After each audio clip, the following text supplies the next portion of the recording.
Machinery ni muhimu kabisa. Sasa hii ni ya Makeover. Two piston. Na hii inashaga 100 to 120 per day. Okay. Hii sasa ni ya Napier. Hii ni motor.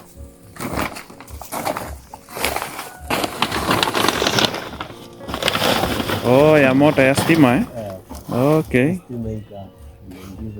Ya stima ni better kuliko ile ingine ya diesel stima ni cheaper. Stima ni cheaper. Nilikuwa natumia hii but nikakuja nikarealize hii inakata na hii ni tofauti. Hiyo ni mzuri kwa hiyo tiangine. Hii sasa ikichoka inafinya. Hii na nini? Inakata vizuri. Inakata vizuri ndogo ndogo. Inakata vizuri kabisa. So hii kwa Napier. Hiyo ni mzuri bwana. Hii ni ya diesel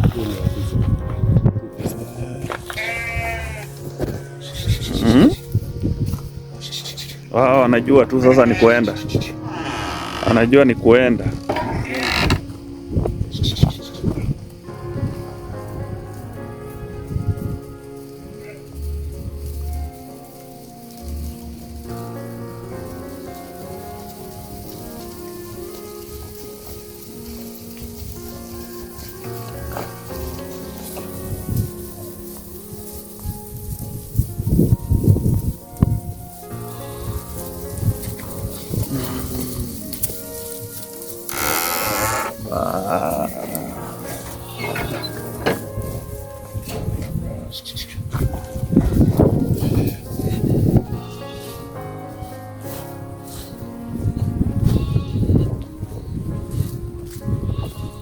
Kuna mwenye amebaki? Na hata nimenunua mita.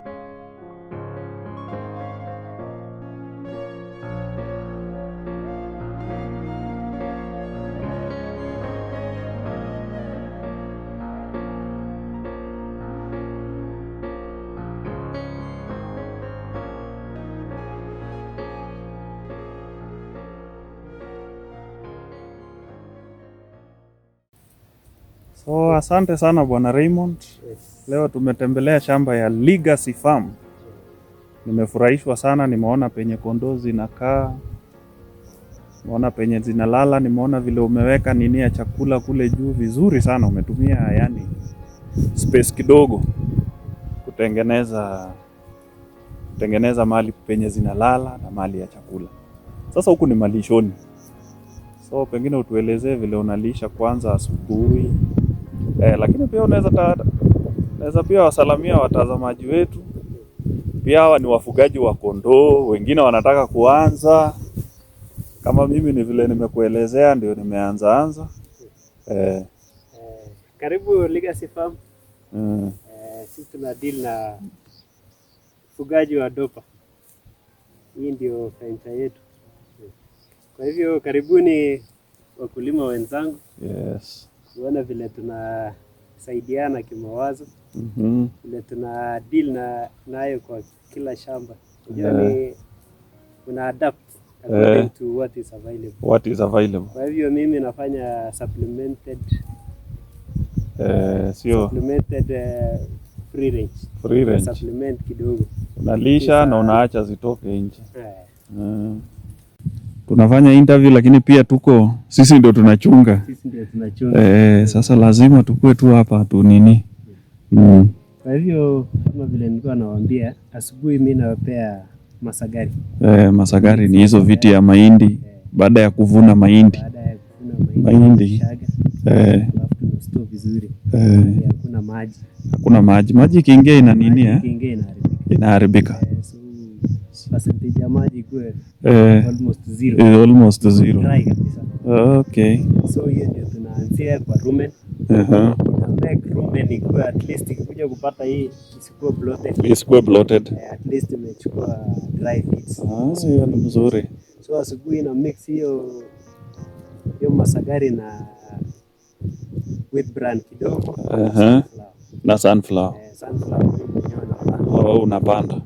Hiyo ni mzuri. With brand tunaenda kwa duka okay.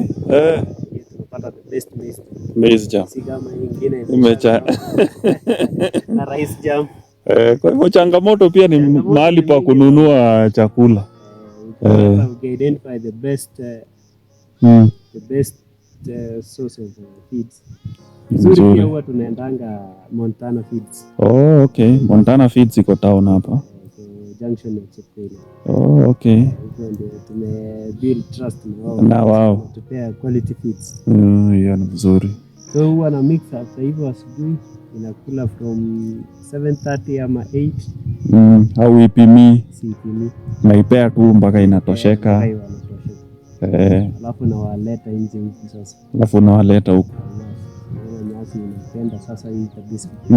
Na unaona wewe umechanganya wote wako pamoja, kuna watoto, kuna ndume, kuna wale wamezaa, kuna wale wako na mimba. Sasa hii ndume yako hapa ndani kwa sababu sasa hii ni season ya. Ni season ya breeding. Sasa uko na hawa lakini kwa kawaida nili introduce after 2 months. 2 months.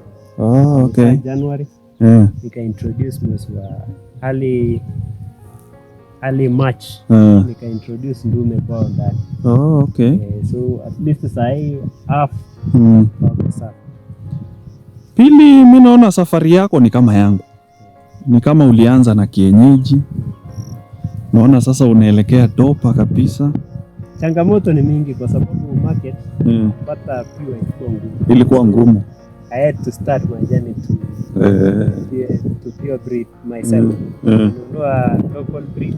Nika breed. Na breed sasa wale wakubwa nikishapata watoto. Ndio unapeana. So ni marathon. Nikishafikisha hiyo like from T1, T2. Sasa lengo T5 sasa. Niende T3. Kweli. T3 niende T4. So ni kutafuta ndume mzuri. Because ndume ni 50% ya mtoto. Ni kweli. Chukua traits. So ukichukua ndume mzuri, guarantee unapata watoto wazuri. Ukisema T2, T1, kuna wenye hawaelewi hata ni nini. T1 conformation kuna nini mingi ya kucheck kwa kondoo. T2, T1, T2. Sasa kuna characteristics traits ya dopa. Inaskoiwa from 1 to 5. From 1 to 5. Kuna body conformation, kuna color pigmentation, kuna growth. Unaelewa hivi vitu. Growth rate. Kuna ile at kuattain hiyo weight from lump siku inazaliwa mpaka 30 kilos in the shortest time possible. Okay. So hapa mimi nahakikisha wenye hawapati hiyo trait ya gain weight na kal na peana kwa kichinjio. Kichinjio pale huwa watu wananunua na 600 per kilo. 600 per kilo. Ikikula mzuri uende upeane pale. Hiyo ndio ile tunakala. Mimi hata sikuwa najua hiyo. Sasa tunaangalia traits. Sasa hata mimi najifunza. Kondoo mwenye akizaa next kurudi kwa heat inachukua time. Anachukua time. Hizo hatutaki hizo. Sasa hizo unaziondoa. Tunatoa natural selection tunapeana. Unapeana hizo. Tunabakisha kuna wale wenye kama akizaa leo ukilisha vizuri akipata diet mzuri even the next month amekuja kwa heat. Sasa hizo ndio kondoo mzuri. Lakini huwa tunahakikishanga inakuja heat the third month. Okay. The first month na the second month lishe mtoto hai. So we ulianza na kienyeji kabisa? Ulianza na kienyeji 2020.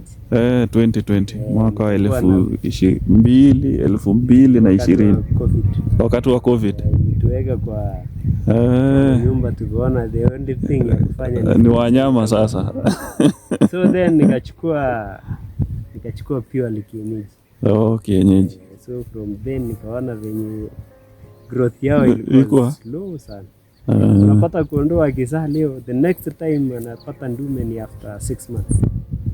Inachukua muda. Na hii wakati yote unalisha tu. na bills iko inaongezeka, gharama inaenda juu, gharama inaongezeka na yeye alipi hiyo bills. Kweli.